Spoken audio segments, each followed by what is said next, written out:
Hello, and welcome to writing class. My name is Matthew. I will be teaching you, hopefully, how to write. And I am a writer. You've probably never read anything I've written, and if you have, thank you. That is largely the point, but the first point that any writer who wants to write, the first audience they should have is themselves, because you will be reading your work first. You will be creating your work. You will be the scientist of your work because you are the first to observe your work. You are the one who will see it in its raw and rare forms, and you are the one who will carve and craft it. The first thing to being a writer is a decision. You make that decision to be a writer. I made that decision late in high school. I read a book, The Catcher in the Rye, by J.D. Salinger, and it still is maybe my favorite book, maybe still in the top 3 for sure. I read that book and I thought, wow, I want to be a writer. How do I become a writer? And in college, well, I did start reading it, but then I read On the Road by Jack Kerouac, and I thought, if this madman can write, I can write.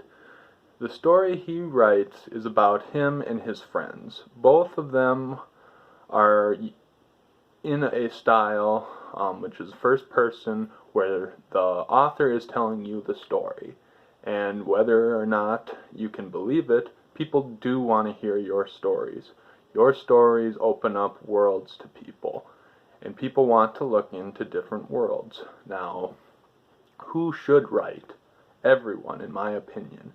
We all, or most of us, go on social media. We type up statuses, we type comments. We're all writers, and in this world, this modern world, most of us know how to write. Now, how do you be a good writer? Well, maybe that's not even the goal, to be a good writer. Who knows what good is? It's very objective. It's not subjective to be good. Who's the final judge in whether you're a good writer or not? I would claim it's not the amount of books that you sell. It's not your audience to tell you if you're a good writer or not. You have to tell yourself first that you're good enough to start writing and to keep writing. It took a lot of hours for me to decide, yep, I'm going to keep going forward with this, because I had that deep feeling that it's something I wanted to do. And what did I want to do? I wanted to have books. I wanted to be able to go through the section, find my last name, and say, there's a couple of books by this author. And I still go to bookstores or libraries, and I find Jack Kerouac and I find J.D. Salinger, just to touch a copy of their book and to smile and say, hey, you made it here. Now, what should you write? You should write what you know. Just like a musician, you can't play music you don't know how to play. You have to learn the instrument, and then you have to play to your specific likings. Do you like jazz? Do you like blues? Do you like pop music? Do you like just playing the bass? Do you like being the rhythm? Well, if for an author you have to be all those things. You have to supply the rhythm, the meter. You have to put in the dynamics. You have to play the solos. Your words should be musical. That's how I feel. If you don't think your words should be musical, hey, I'm not writing your books. I'm writing my books. Now, where should you write? I write all over the place. I do not keep very good notebooks. I have had many, many notebooks where I write a little bit and then I push it aside and then I pick up another piece of paper, write a little bit. But if I'm writing a poem, you want, just like a painting, you want that piece of paper to have the whole poem on it. Just like a painting, you don't have a little bit of the painting here and a little bit of it somewhere else. That's two paintings. You have to join it into one coherent message. And I wrote songs and poems when I was in high school and in college. I was 21 or 22 when I wrote my first short story. Maybe other very, very short stories I wrote, but the first real short story was 5,000 words. It was called A Man from Tin Can Alley. And that's when I decided that it was going to be a full short story in one of my first projects. Now, when I wrote that, I decided how to write it. I decided, okay, I'm going to be telling the story as a sort of historian of the events, these fictional events. And you can write, whether it's truth or fiction, they're going to get mixed, and it's going to end up being myth anyways. Doesn't really matter what your purpose is. Some people say they're writing for the truth. Well, the truth is in fiction as well as in fact. And how we feel, how we relate, that goes as much in the dream world as in the real world. Now, when should you write? Should you keep specific hours? Should you wake up and say, okay, I'm going to write for 2 hours, and then I'm going to have my breakfast, and then I'm going to go back and write again? Well, maybe. But a lot of people can't make a living out of writing. And you have to have a job. You have to have an apartment, and that's the first thing. You have to be able to eat. And all those things for me revolve around how I'm able to find time to write. It's in my free time. I have to give myself to other jobs, to be employed so that I can have food and have the fuel to write. And I've loved that for the past 12 years. That's what I've been doing ever since I got out of high school. And even in college, I had jobs. And when you have a job, hopefully you're able to think at your job outside of what you're doing. That's why a lot of artists, they're very good at being cooks or being dishwashers. And that's perfect because a mindless job allows you your creativity to write. Now, is it a personal thing? Is it a business thing? Well, as being a writer, you are your own business. I haven't sold anything. I haven't made any money writing. I have, you could say I've lost all my money writing. But I still have a job, and I'm still going to get a paycheck in a couple of weeks, and some of that is going to go towards writing. My free time is going to go towards writing. That and my relationships. There are many writers who lose their relationships because of writing. I wouldn't suggest this. I would not want that. If you want to be a solitary figure and be a writer, that is something you have to decide also. That's what J.D. Salinger did. He became a recluse. He became a monk, a hermit, for writing. Do you have to do that? I say no. Jack Kerouac, he got to be around his friends and have a good time, but he would lock himself in the room and commit to writing. Now, when you want to write, do you want to be a poet? Do you want to write short stories? Do you want to write novels? Well, I think you should try them all. I think even if you're good at writing like a novel, you should still try to write poetry. Maybe you should pick a character that's a poet and try to write their poems as part of your novel. If you're good at writing plays, what are your characters going to be? Maybe your character is a novelist. Maybe your character writes for business, writes for a magazine. You have to be able, like the Beatles, they could play many different styles of music. They didn't just play rock and roll. They could play basically any music that we think of the 20th century. They could write a song for that genre. Are you going to write horror stories? Are you going to write happy stories? Well, I think you should try writing both. You don't know what you're good at. The hardest part is getting past the first paragraph. I think everybody has plenty of stories in them. When you're growing up, or when I was growing up, my parents had all these stories, and they would come at you one day and the next day.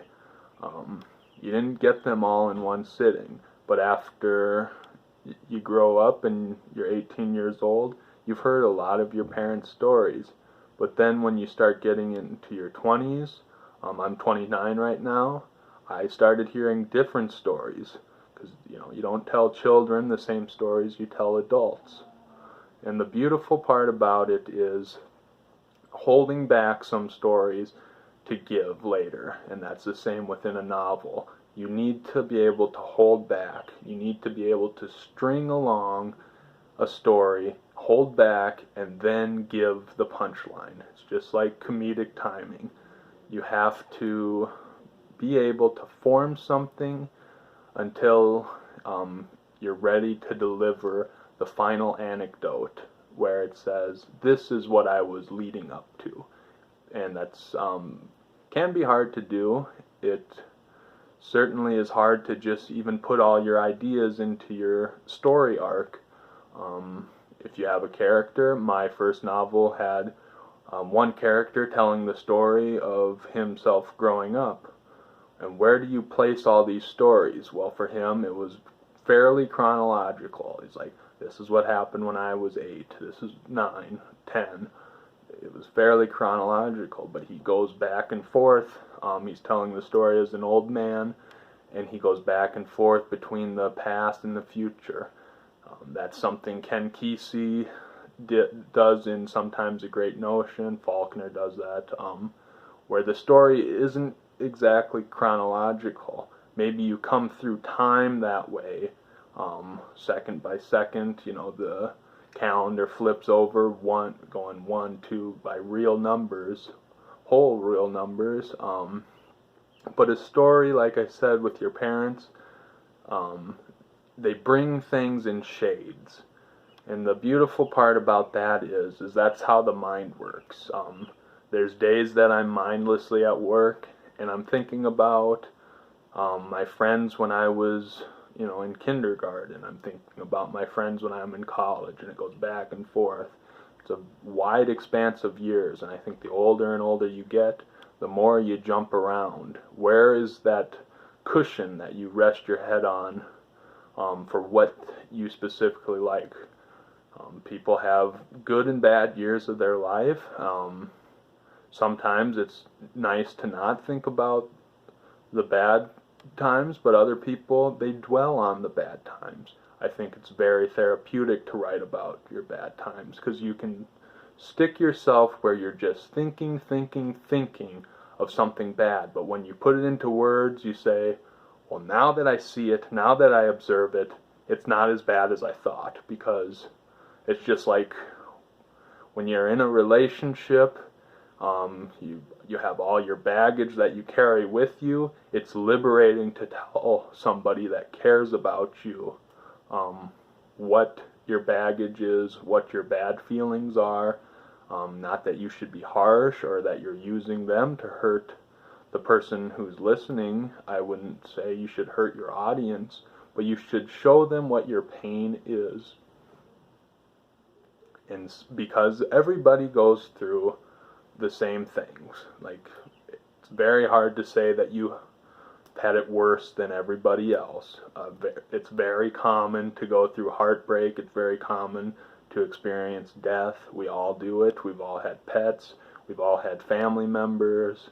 All my grandparents are all gone. The four. My mom's dad died in the 60s. I was lucky enough to meet both my dad's parents, and my mother's mother was the last grandparent I lost. And I remember experiencing all those. But I think about even my mom's dad, who I never got to meet, because he's in my DNA. We share a collective mind. We're all connected to each other It's however you look at the world, if you believe in God, if you don't believe in God, we're connected by stories and we're connected by common themes. And you can, if something's translated, this Aesop's Fables, was there an Aesop? I don't know. There's probably some other guy with the same name. Same goes for Homer. Probably wasn't a Homer. It was some other guy with the same name. But once it's translated in your language, you carry their stories with you. You have a personification of who wrote these stories. And yes, I understand that it probably could be that Aesop is just a collection of stories that they pinned to one person. Homer is a collective of poets who, through an oral tradition, recited these stories, and it personified into one person. But how cool is that? That we have a Homer, we have an Aesop, we have a St. Paul, we have a Jesus Christ. Me, I believe in Jesus Christ, I believe in St. Paul. And that's part of who I am. If it was proven to me that there wasn't a Homer or an Aesop, that's not really part of who I am.